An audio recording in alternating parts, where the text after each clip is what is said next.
அன்பானவர்களே, ஆண்டவராய் இயேசு கிறிஸ்து நாமத்தில் ஜெபமே ஜெயம் நிகழ்ச்சிக்கு உங்களை அன்போடு வரவேற்கிறோம். இப்பொழுது கர்த்தருடைய வார்த்தை கலாத்தியர் 3:13 மரத்திலே தூக்கப்பட்ட எவனும் சபிக்கப்பட்டவன் என்று எழுதியிருக்கிறபடி கிறிஸ்து நமக்காக சாபமாகி நியாயப்பிரமாணத்தின் சாபத்துக்கு நம்மை நீங்களாக்கி மீட்டு கொண்டார். ஆமாங்க, நமக்காக இயேசப்பா சாபமானாருங்க. சிலுவை மரம் சபிக்கப்பட்ட மரங்க.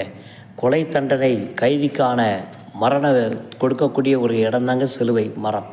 அந்த சபிக்கப்பட்ட சிலுவை மரத்தில் ஏசப்பா எனக்காக மரித்தாருங்க. ஏன் தெரியுமாங்க? என் சாபத்திலிருந்து விடுதலை ஆக்கும்படியாக. தொடர்ந்து வருகிற சாபங்கள் உண்டு அல்லவா? தலைமுறை சாபங்கள், வறுமைகள், வியாதிகள், பாவங்கள், சாபங்கள், இழப்புகள், குடும்பத்தில் பெல்லி, சூனியம், செய்வனே, மாந்திரியங்கள், பல பிரச்சனைகள் உண்டு. சாபத்தில் இல்லை, லிஸ்ட் நிறைய இருக்குது. இந்த சாபத்தெல்லாம் போக்கி தேவன் தம்முடைய பிள்ளைகளை ஆசீர்வதிக்கும்படியாகத்தான் இயேசு வந்து உலகத்துக்கு அனுப்புகிறாருங்க. ஏசப்பா எனக்காக சிலுவையில் மரித்தாருங்க, அடக்க பண்ணப்பட்டாருங்க, 3ஆம் நாள் உயிர்த்தெழுந்தாருங்க. இன்றைக்கும் உயிரோடு இருக்கிறார். உங்கள் சாபத்தையும் மாற்றுவார், உங்கள் பாவத்தையும் நீக்குவார், உங்கள் வியாதியை குணமாக்குவார். பெல்லி, சூனியம், செய்வினை, மாந்திரித்திலிருந்து கர்த்தர் விடுதலை தருவார். உங்களை ஆசீர்வதிப்பார், உங்கள் குடும்பத்தை ஆசீர்வதிப்பார், உங்கள் பிள்ளைகளை வாழ வைப்பாருங்க, சந்ததிகளெல்லாம் காணும்படி உதவி செய்வாருங்க. விசுவாசிங்க. ஏசப்பாவோட இந்த சிலுவை தியாக பலியை, சிலுவை பாடு, மரணம், உயிர்த்தெழுதலை நீங்கள் விசுவாசித்தால் சாபத்திலிருந்து உங்களுக்கு விடுதலை உண்டாகும். ஆசீர்வாதம் உங்களுக்கு வந்து சேரும். விசுவாசத்தோடு ஜெபிக்கலாமா? அன்பின் பிதாவே, நல்ல விலைக்காக நன்றி.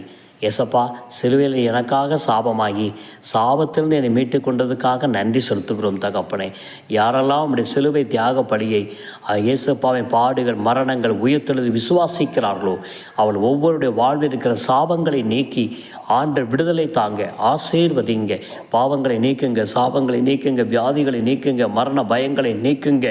ஆண்டவர் பெல்லி, சூனிய, செய்வினை, மாந்திரியங்களுக்கு விலக்கி பாதுகாத்தருளுங்க. பிசாசன் எல்லா கிரியைகளையும் அழித்து உடைய பிள்ளைகளுக்கு ஜெயத்தையும் ஆசீர்வாதத்தையும் தேவன் தரும்படியாக ஜெபிக்கிறோம். உடைய பிள்ளைகளை வாழ வைங்க, உடைய பிள்ளைகளை வாழ வைங்க. படிப்பு, வேலை, தொழில், வருமானங்களை ஆசீர்வதிங்க. சபை ஊழியங்களை ஆசீர்வதிங்க தகப்பனே. அநேக சந்ததிகளை காணக்கூடிய மக்களாய் மாற்றுங்க. தலைக்க செய்யுங்க, செழிக்க செய்யுங்க. எல்லா சாபம் நீங்கட்டும், ஆசீர்வாதம் உண்டாகட்டும்.